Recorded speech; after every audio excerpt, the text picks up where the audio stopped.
Donald Trump has revoked the temporary protected status that the Biden administration had placed on 600,000 Venezuelans who had entered the country illegally. This is an article from The Guardian titled "Trump Revokes Temporary Protected Status for 600,000 Venezuelans." The Trump administration, they write, has revoked an extension of deportation protections that the previous Biden administration granted to more than 600,000 Venezuelans already in the United States.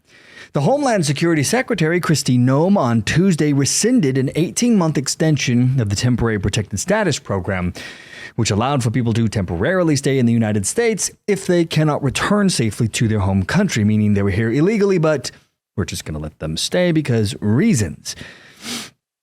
The federal program is available, or was available, for people fleeing ongoing armed conflict, environmental disasters, or extraordinary and temporary conditions.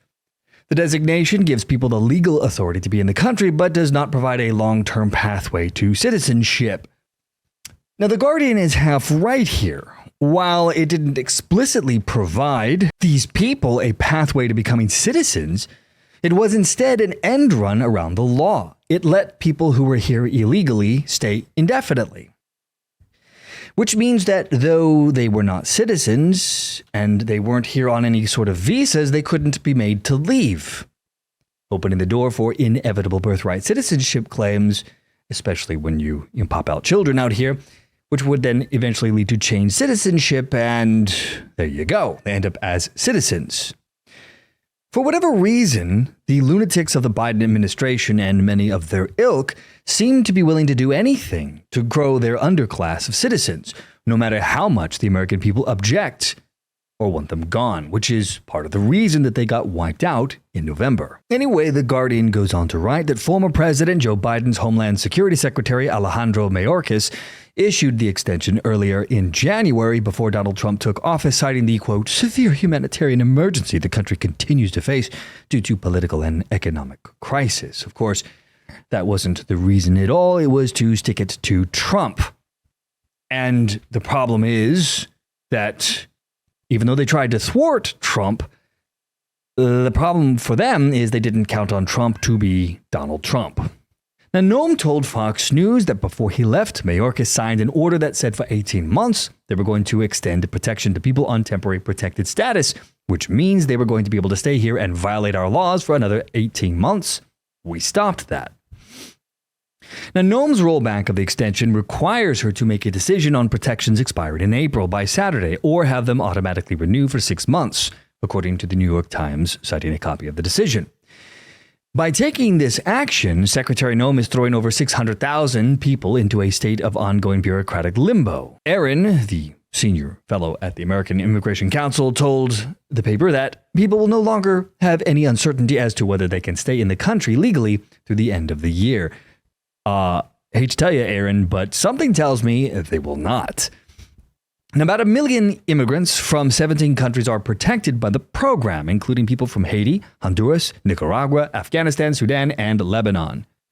Trump and his vice president, J.D. Vance, suggested during the election campaign that they would scale back the use of TPS and policies granting temporary status as they pursued a campaign pledge of mass deportations during his first term in office. Trump tried to end most temporary protected status enrollment, but was stymied by federal courts. Now, all of this comes on the heels of the New York Attorney General Letitia James, who, in an interview on MSNBC with Joy Reid, claimed that the Trump deportation plan was just performative. Take a look. Don't actively impede our operation, because that's a felony. Don't knowingly harbor and conceal illegal alien from us. That is a felony. So there will be consequences. Absolutely. Well, Tish James, AG here in New York, says it's all a game you're playing. Listen to this. New York City joined the list of cities where these performative raids are taking place. We have a government right now that is reckless. Reckless and also, I mean, as I've said, performative. I mean, I want to show you an image of Kristi Noem, who was just confirmed, the former governor who was confirmed as Department of Homeland Security. I mean, it's as she's cosplaying. It's almost a game where she seems to be cosplaying, as I'm not sure what she thinks that she's portraying here. She might as well be at Comic-Con. James and Joy say you're reckless and you're just role-playing for fun.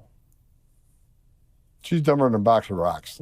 Bottom line is, let's talk about Chicago for a minute. Chicago mayor says that we put fear in the elementary schools because ICE agents went to elementary school. Total false story. What ICE did in Chicago is save children. What we did in New York today is save children. Just Chicago alone, we arrested like 9 sexual predators, most of them child sex predators. We took them off the street. We took them off the street in New York today. We're protecting the community. We're saving children. We're going to secure that border so less Americans die of fentanyl deaths. We're securing the border so less women and children are sex trafficked. Biden administration had a 600% increase in sex trafficking. We're securing the border so less terrorists and people on the terrorist watch lists get into the country.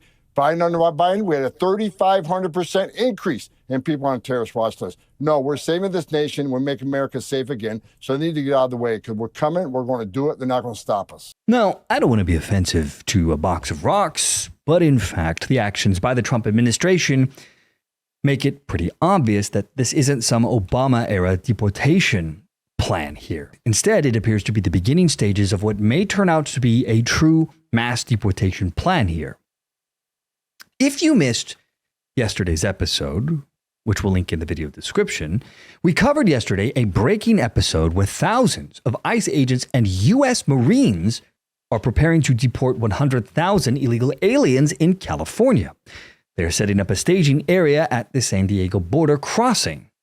According to an exclusive from the UK Daily Mail last night, thousands of ICE officers have now been sent to the San Diego border with the plan of deporting 100,000 illegal aliens from California back to Mexico and Central America. Daily Mail can now reveal that they have been joined with what has been described as a mile-long line of DHS trucks and CBP. A mile long. A White House intelligence source said that there is a mile-long line of DHS trucks and CBP in front of Camp Pendleton right now, ready to do the biggest illegal immigrant grab in recent history. The West Coast is this week, and the East Coast is next week.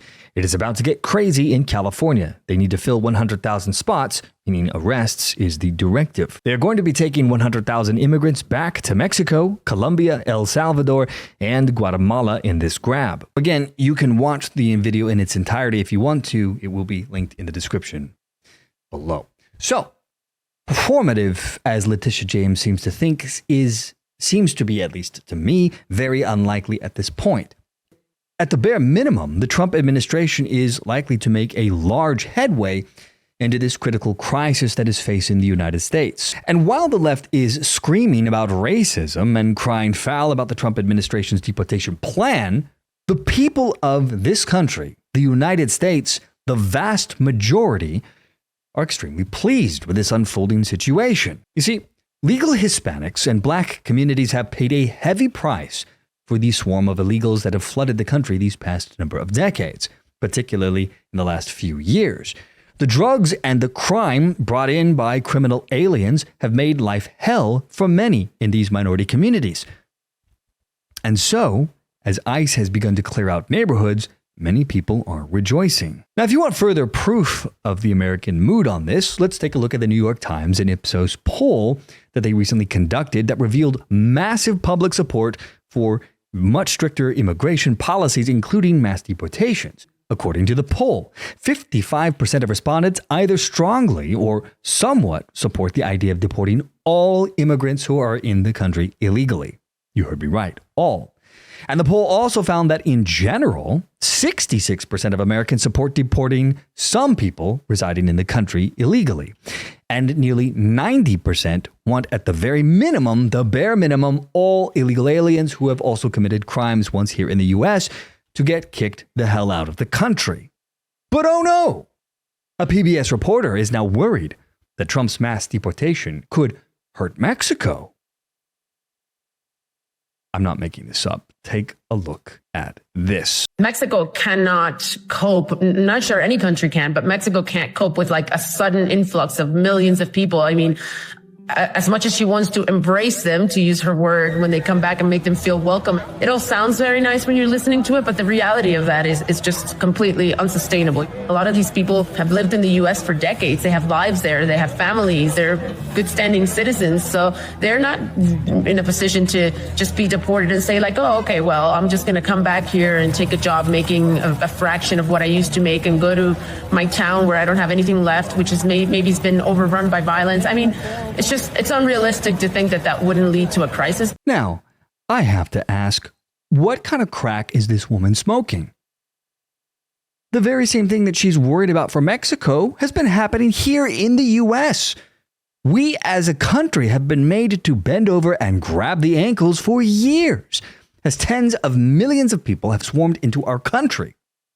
Where was this woman caring and having concern for us while this was happening? Oh no, we needed all these illegal aliens coming into the country. They made us great. To me, it seems like her concern might be performative. And so here we are. The Trump administration seems to have decisive action in the pipeline. And change appears to be on the horizon. What comes next, of course, only time will tell. And we'll have to wait and see what happens.